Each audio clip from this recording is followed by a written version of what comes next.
नमस्कार मित्रांनो, नवीन एका लाईव्ह लर्निंग व्हिडिओमध्ये आपल्या सर्वांचं स्वागत आहे. तर आजच्या व्हिडिओमध्ये आपण शिकणार आहोत, की मार्केटमध्ये जर अप्स एंड डाउन्स किंवा पूर्ण दिवसभर व्होलॅटिलिटी राहिली मार्केटमध्ये, तर आपण आपलं कॅपिटल कशा प्रकारे प्रोटेक्शन करायचं आहे. तर तसंच मार्केट आज होतं. मार्केट पूर्ण सकाळी थोडं गॅप डाउन ओपन झालं. त्यानंतर 2 कॅन्डलमध्ये रिकव्हर झालं. त्याच्यानंतर पुन्हा मार्केटने डेचा लो ब्रेक केला, पुन्हा सपोर्ट घेतला, पुन्हा वरती गेलं मार्केट आणि पूर्ण झिगझॅग करत मार्केट क्लोज झालेलं आहे. तर अशा मार्केटमध्ये कशाप्रकारे आपण ट्रेडिंग केलं पाहिजे, कशाप्रकारे आपला स्टॉप लॉस घेतला पाहिजे आणि आपलं कॅपिटलला कशा प्रकारे प्रोटेक्शन केलं पाहिजे. कारण आपण एका साईडचा व्ह्यू करून बसलो मार्केटमध्ये, तर मार्केट आपण अप साईडलाच प्लॅन केला. आपण अप साईडला प्लॅन केला, तर मार्केट डाऊन साईडला येत होतं आणि डाऊन साईडचा प्लॅन केला, की मार्केट अप साईडला जात होतं. सो कुठेही क्लिअर ट्रेंड दिसत नव्हता. सो अशा मार्केटमध्ये आपण आपलं कॅपिटलला प्रोटेक्शन करायचं असते. आणि आणखी एक महत्त्वाची गोष्ट म्हणजे आजच्या व्हिडिओमधून तुम्हाला ट्रेंड लाईन कशाप्रकारे काम करते, त्याच्याविषयी थोडं नॉलेज, प्रॅक्टिकल नॉलेज भेटून जाईल. तर व्हिडिओ शेवटपर्यंत पहा. तर चला करूया व्हिडिओला सुरुवात. जसं की आपण पाहत आहे, की मार्केट गॅप डाऊन ओपन होऊन नंतर मार्केट कन्सॉलिडेट केलं, ब्रेकडाऊन दिलं, पूर्ण झिगझॅग मूव्हमेंट मार्केट करत आहे. आणि जसं की आपण एक कालच्या व्हिडिओमध्ये पण एकदा पाहिली होती, की एक ट्रेंड लाईन आहे मार्केटमध्ये, ट्रेंड लाईन मेंटेन करत आहे आणि याच ट्रेंड लाईनला आणखीन एकदा रेजिस्टन्स घेतलेला आहे मार्केटने. तर this is the importance of the trend line. आणि येणाऱ्या क्लासमध्ये पण आपण ट्रेंड लाईन विषयी आणखी काही गोष्टी करणार आहेत किंवा शिकणार आहोत. तर येणारा क्लास तुम्ही नक्की अटेंड करा. सो ट्रेंड लाईन विषयी कसा ट्रेंड लाईनवरती आपण ट्रेड करू शकतो हे तुम्हाला लक्षात येईल. किती ॲक्युरेटली काम करते हे तुम्ही पाहू शकता, की एक्झॅक्टली त्या पॉईंटला मार्केट गेले की पुन्हा सेल अप येतोय, म्हणजे इथं सेलर इथं ऍक्टिव्हेट होत आहेत. तर मार्केटमध्ये पाहूया आपण सकाळी इथे ट्रेड केला होता, इथून ट्रेड केला त्याच्यानंतर इथे एक एसएल हिट झाला, पुट साईडचा एसएल इथे हिट झाला, त्याच्यानंतर कॉल साईडचा एसएल, पुन्हा मार्केट डाऊन आले, नंतर इथे एक एसएल हिट झाला, पुन्हा मार्केट वरती गेलं, पुन्हा एक एसएल हिट झाला, पुन्हा मार्केट डाऊन आलं, पुन्हा एक एसएल हिट झाला. सो मार्केट आज मॉर्निंग पासून एसएल हिट करत आहे. तो अशा कंडिशनमध्ये आपण मिनिमम प्रॉफिट किंवा मिनिमम लॉस घेऊन कसं बाहेर निघायचं ते आपण शिकत आहोत. तर हा व्हिडिओ खूप इम्पॉर्टंट होणार आहे तुमच्यासाठी. तर कसे मी माझी पोझिशन मॅनेज करतोय ते तुम्हाला लक्षात येईल. Actually I am trying to explain how to manage the position. Actually morning पासून मी ऍक्च्युली नाईट तुम्हाला व्हिडिओ रेकॉर्ड करू शकलो, परंतु या बट यू कॅन अंडरस्टँड 400 रुपयाचा प्रॉफिट चालू झालेला आहे. हे नाही हवा आपण 10,000 पेक्षा जास्त आता लॉस देण्यासाठी रेडी नाही. 10,000च्या आसपास लॉस झाला तर आपण एक्झिट करणार आहोत. लेट्स सी मार्केट कसं मुवमेंट करते आपण चेक करूया आणि आपली पोझिशनला कव्हर करण्याचा ट्राय करूया. आणखीन मार्केटमध्ये एक सव्वा तास मार्केटमध्ये आणखी टाइम शिल्लक आहे आपल्याकडे. ब्रेक इव्हनला निघलो तरी काही आपल्याला हरकत नाही. Let's see.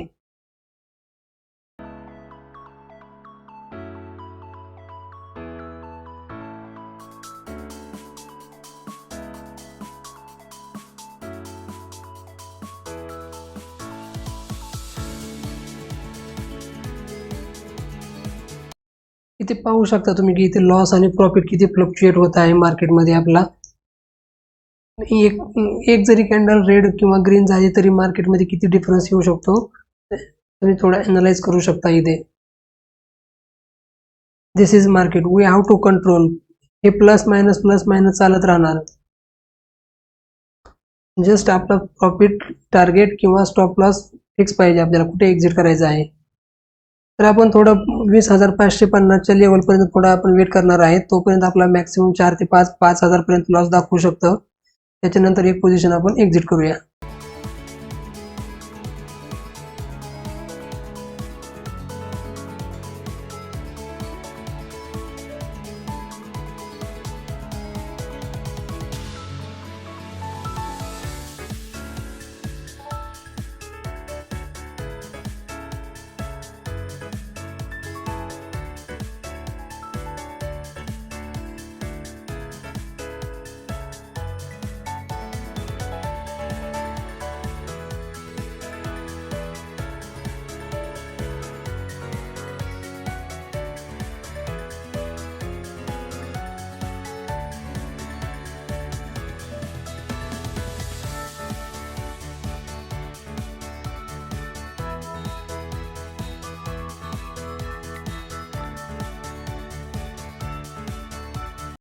ओके, आपण आपली याची पोझिशन क्लोज केलेली आहे. जवळपास 3000 लॉस मध्ये बुक केलेला आहे. 3000 लॉस बुक केलेला आहे.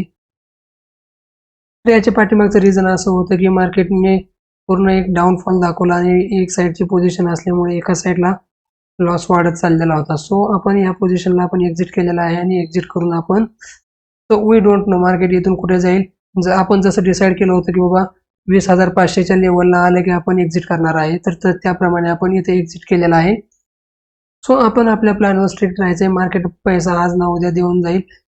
हू नोज, मार्केट इथून वरती पण जाऊ शकतं, परंतु जेव्हा आपला हा लो ब्रेक झाला इथून, त्यावेळेस आपल्याला आपण मार्केटमधून आपलं कॅपिटल प्रोटेक्शन करणं गरजेचं राहतं. सो आपण इथून बाहेर निघलेलो आहे मार्केटमधून आणि आजचा आपण डे क्लोज केलेला आहे. एकदा पेजला रिफ्रेश करतो. 3000 लॉस मध्ये एक्झिट केलेला आहे आणि खूप चॅलेंजिंग मार्केट आहे. सध्याचे सिच्युएशन खूप चॅलेंजिंग चालू आहे. असं मार्केट जे नवीन ट्रेडर आहेत त्यांनी पाहून घाबरून जायची गरज नाही, कारण की अशा मार्केटमध्ये काय असा ट्रेड कसा करणार. यू कॅन इमॅजिन, मार्केट इथं ओपन झालं, वरती गेलं, खाली आलं, नंतर वरती गेलं, पुन्हा खाली आलं, नंतर वरती गेलं, पुन्हा खाली आलं.